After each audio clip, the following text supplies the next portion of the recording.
Hello students, तो Unacademy आप सभी लेकर आए स्टूडेंट अनअकैडमी चैंपियंस लीग। और स्टूडेंट सुबह 9 बजे 25 नवंबर को इसका ग्रैंड फाइनल होने वाला है, तो उसमें आप पार्टिसिपेट कर सकते हो, उसमें आप एनरोल कर सकते हो फ्री ऑफ कॉस्ट।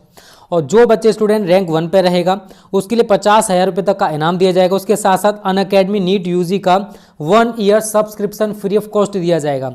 जो सेकंड पर रहेगा उसके लिए अनअकैडमी नीट यूजी का 1 ईयर सब्सक्रिप्शन, उसके साथ साथ 30,000 रुपये के प्राइजेस। रैंक 3 वाले को 1 ईयर सब्सक्रिप्शन, उसके साथ साथ 30,000 रुपये के प्राइजेज।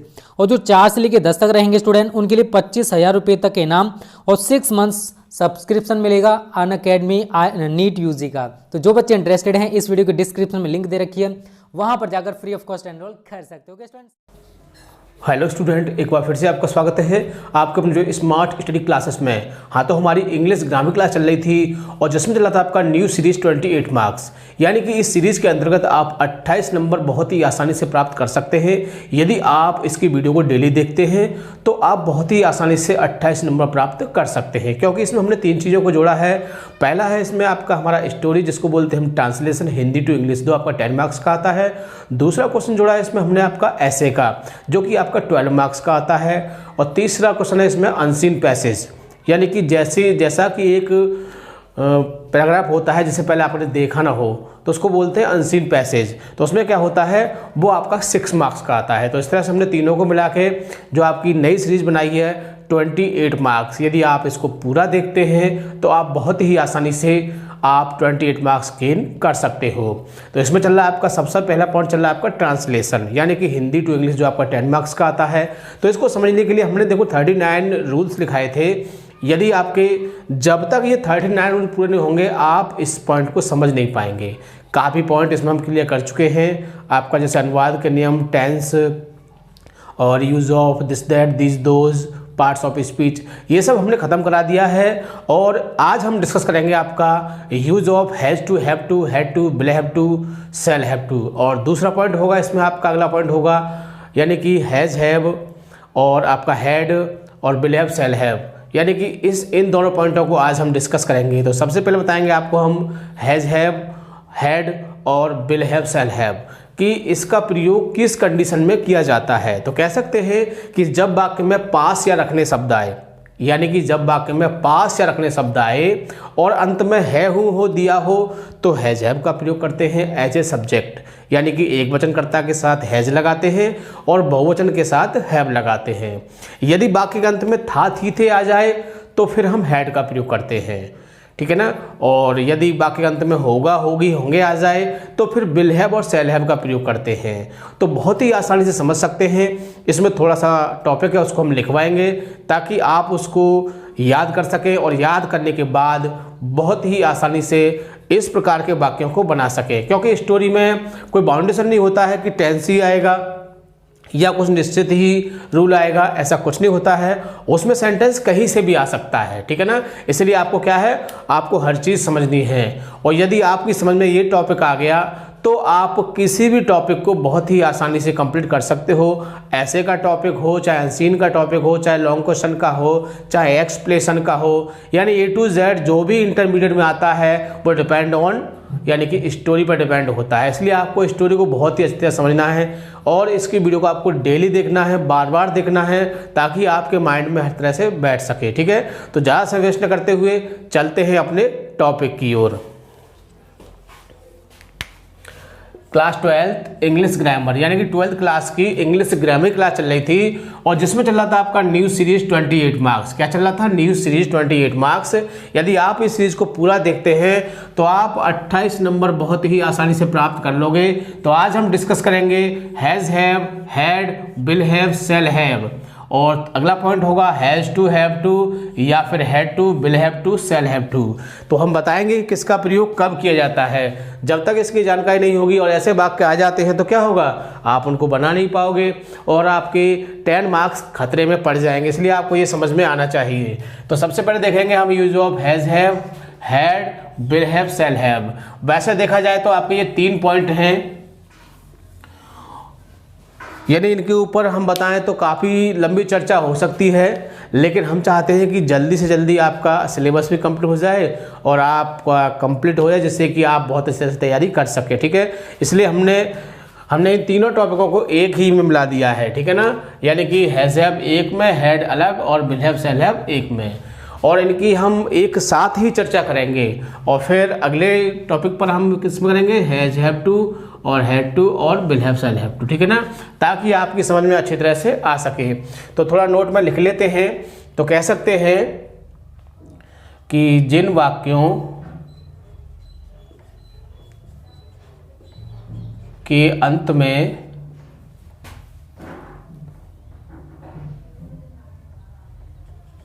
है, हूँ, हो,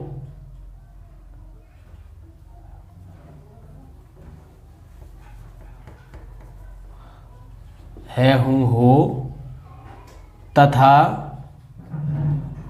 वाक्य में पास या रखने शब्द आए तो एक वचन कर्ता के साथ हैज और बहुवचन कर्ता के साथ हैव का प्रयोग करते हैं।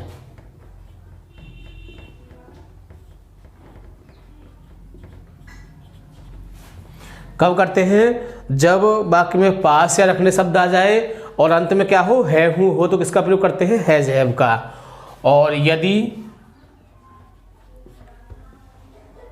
था, थी, थे, और यदि पास या रखने के साथ क्या हो, था, थी, थे आए तो हैड का प्रयोग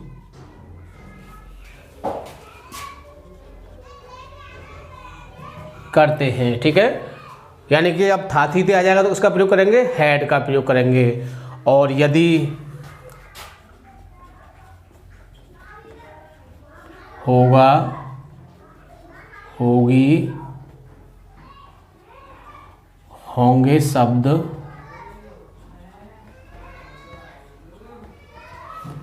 आए तो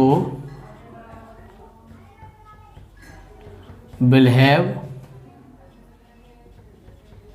तथा आई वी के साथ, आई वी समझते होंगे मैं और हम के साथ, क्योंकि जब आपने फ्यूचर टेंस पढ़ा होगा तो हमने आपके साथ बहुत अच्छे से डिस्कस किया था कि मैं और हम के साथ शैल का प्रयोग करते हैं और बाकी सबके साथ विल का प्रयोग करते हैं। तो सेम कंडीशन, तो आई और बी के साथ किसका प्रयोग करेंगे, शैल हैव।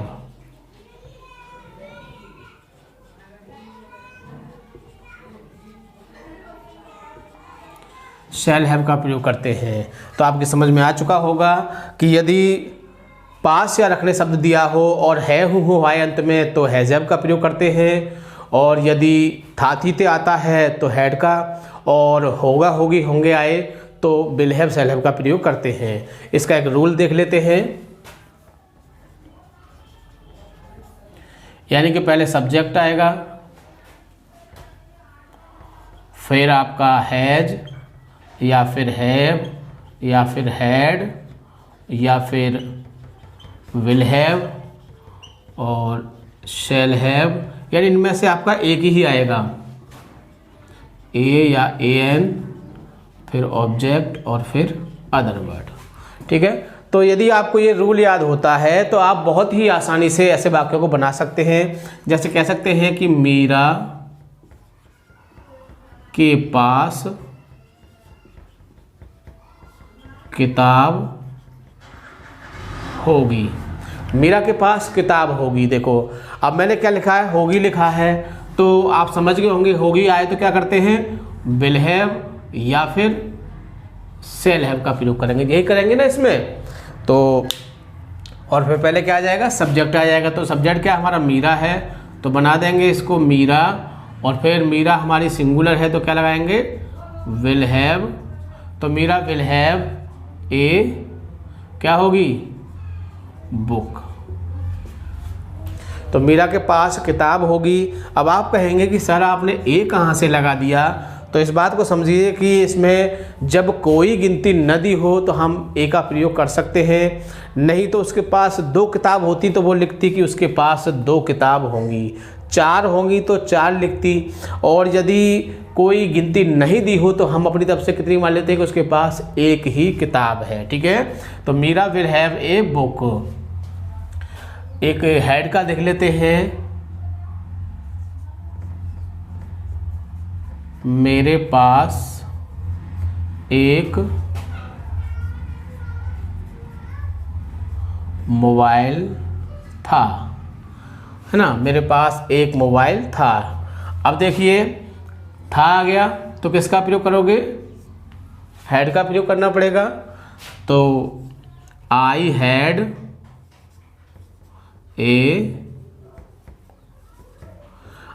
A mobile. ठीक, तो बहुत ही आसानी से आप ऐसे वाक्यों को बना सकते हैं।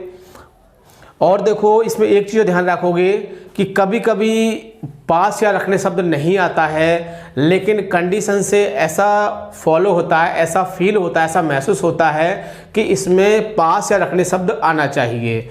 जैसे कह सकते हैं कि किसान के 4 बेटे थे। किसान के 4 बेटे थे। तो किसान के 4 बेटे थे।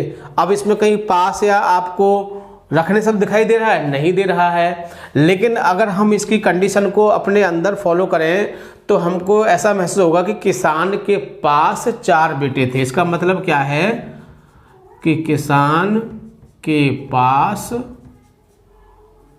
4 बेटे थे। इसका भाव यही है ना कि 4 बेटे थे। तो ऐसे सेंटेंस भी आ जाते हैं। तो यदि किसी सेंटेंस को भी सेंटेंस ऐसे आ जाते हैं तो ऐसी कंडीशन आती है पता नहीं अब इसको कैसे बनाएं।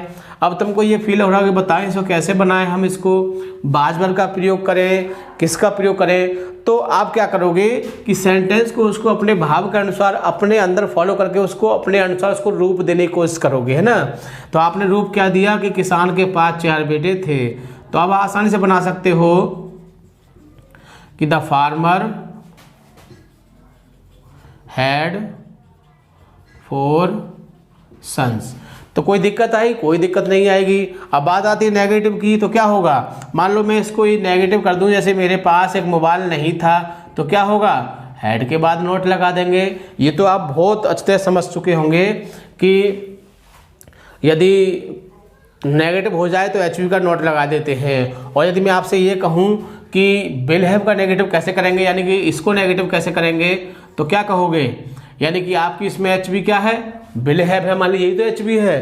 तो हम आपको बता चुके हैं कि एचवी के बाद नोट लगा देते हैं। तो क्या होगा? एचवी को पूरा मानोगे? नहीं। क्या मानोगे?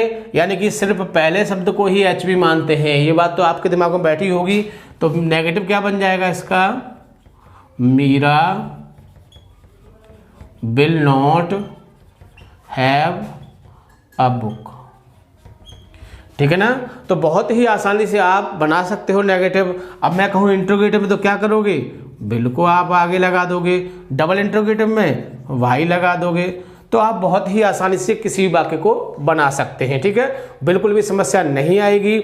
चाहे वाक्य हैज हैव का हो या हैड का हो या विल हैव शैल हैव का हो। आपकी समझ में आ चुका होगा कि यदि है हूँ हो आता है, क्या आता है? है हूँ हो आता है तो हम हैज हैव का प्रयोग करते हैं। था थी थे आता है तो हैड का प्रयोग करते हैं।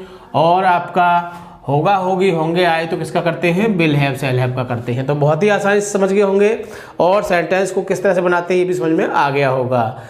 तो ये था हमारा has have, had, will have, shall have का प्रयोग। इसके बाद हम आगे डिस्कस करेंगे आपका has to, have to, had to और will have to, shall have to की इसका प्रयोग कब करते हैं। ठीक है, तो इसको मैं रफ कर देता हूँ और फिर बताते हैं कि हैज टू, हैव टू और had to, will have to का प्रयोग कैसे करते हैं। ठीक है, तो मैं इसको रफ कर देता हूँ। चाहो तो आप इसका एक स्क्रीनशॉट ले सकते हो ताकि एक बार में से आप अच्छे तरह से देख सकें। ठीक है, ओके। तो ये था हमारा किसका प्रयोग? हैज़, हैव, हैड और विल हैव, शैल हैव का। अब करेंगे हम किसका, हैज़ टू, हैव टू और will have to, shall have to. ठीक है, तो इसमें भी कोई खास बात नहीं है, थोड़ा सा आपको याद रखना है और बहुत ही आसानी से आप इस प्रकार के सेंटेंस को भी बना सकते हैं। तो क्या आएगा आपका, 8वां पॉइंट होगा आपका यूज ऑफ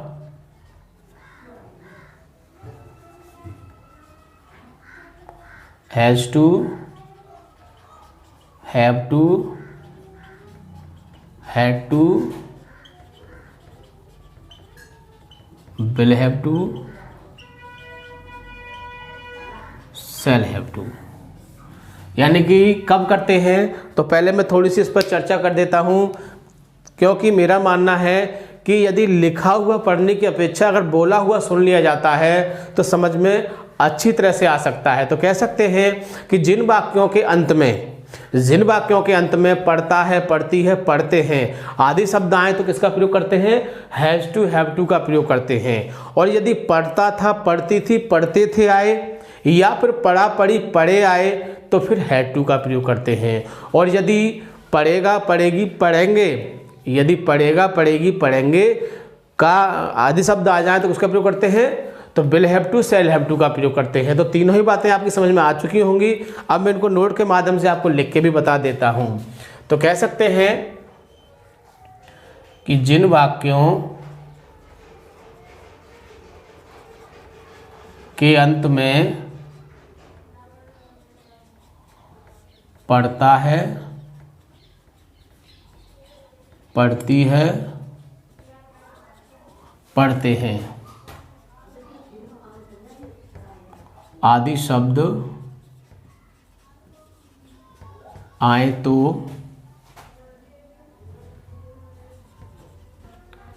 हैज़ टू और हैव टू, यानी सिंगुलर के साथ हैज़ टू और प्लूरल के साथ हैव टू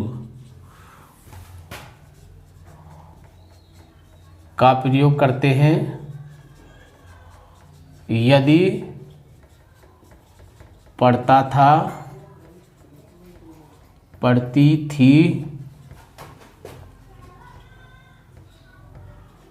और पढ़ते थे, या फिर पढ़ा, पढ़ी, पढ़े, है ना, ये सब जो आ जाए।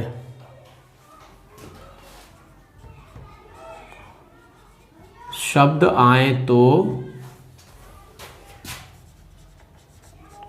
हैड टू का प्रयोग करते हैं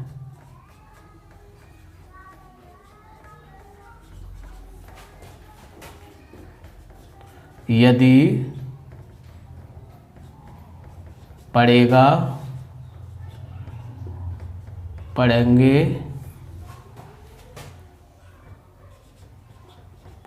या पढ़ेगी शब्द आए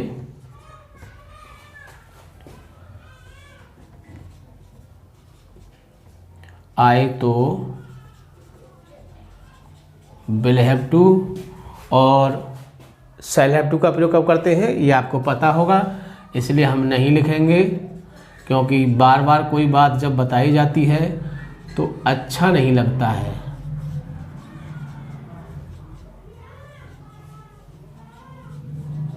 क्योंकि आप भी कहोगे सर उन्हीं बातों को दोहराते रहते हैं, ठीक है ना। तो पता होगा कि विल हैव टू का प्रयोग कब करते हैं और शैल हैव टू का प्रयोग करते हैं। एक वचन बहुवचन में विल हैव टू और आई और बी के साथ शैल हैव टू का प्रयोग करते हैं, ठीक है। तो ये तीनों बातें हैं जो आपको पता होनी चाहिए, जिसके माध्यम से आप बहुत ही आसानी से इसका प्रयोग कर सकते हैं। तो इसका भी एक रूल लिख देते हैं। तो रूल होगा आपका सब्जेक्ट